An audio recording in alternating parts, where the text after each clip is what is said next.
ఈ దేశంలో మతపరమైన రిజర్వేషనే లేదు. మీ అపోహ. ముస్లింలకు ఇచ్చిన రిజర్వేషన్ బీసీ ఈ గ్రూప్ కింద ఇచ్చింది. మీ అపోహలతోని దేశాన్ని ప్రమాదం వైపు నెట్టకండి.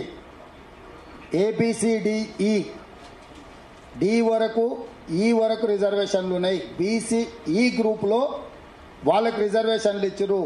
ఈ రిజర్వేషన్ల కంటే చాలా ముందే దూదేకులకు వాళ్ళందరికీ కూడా రిజర్వేషన్లు ఉన్నాయి. ఒకవేళ కావాలంటే మీరు ఎవరికైనా అవగాహన లేకపోతే దానికి అవగాహన ఉన్న రాజ్యాంగం పట్ల కొంత అవగాహన ఉన్న న్యాయ నిపుణులతో మీరు సంప్రదించండి. ప్రజల్ని తప్పుదోవ పట్టించి ఎమోషన్స్తోని ఆడుకోవాలని చూస్తున్నారు.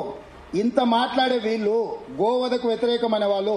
లూలు బ్రదర్స్ అని కేరళ ముస్లిం ఇన్వెస్టర్, ఆయనకు గుజరాత్లో అండ్ ఉత్తరప్రదేశ్లో ఆయన స్లాటర్ హౌస్లు ఉన్నాయి. వీళ్ళే పర్మిషన్ ఇచ్చిండ్రు.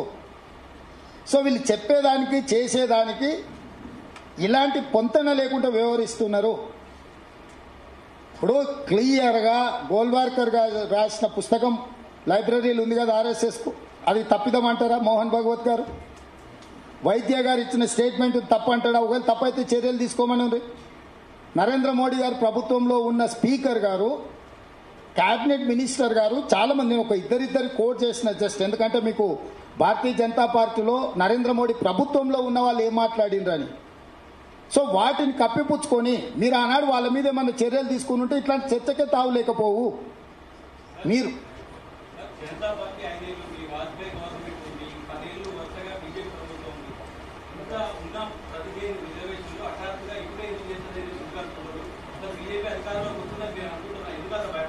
నేను భయపడట్లేదు, సమాజాన్ని వాళ్ళు భయపెడుతున్నారు. 400 సీట్లు ఎప్పుడైతే అడుగుతుండ్రో నేను అందుకే చెప్పిన రాజ్యాంగం యొక్క పరిమితులు చెప్పిన 2/3 మెజారిటీ ఉంటే తప్ప ఈ కాన్స్టిట్యూషన్లో ఈ అమెండ్మెంట్ చేయలేరు.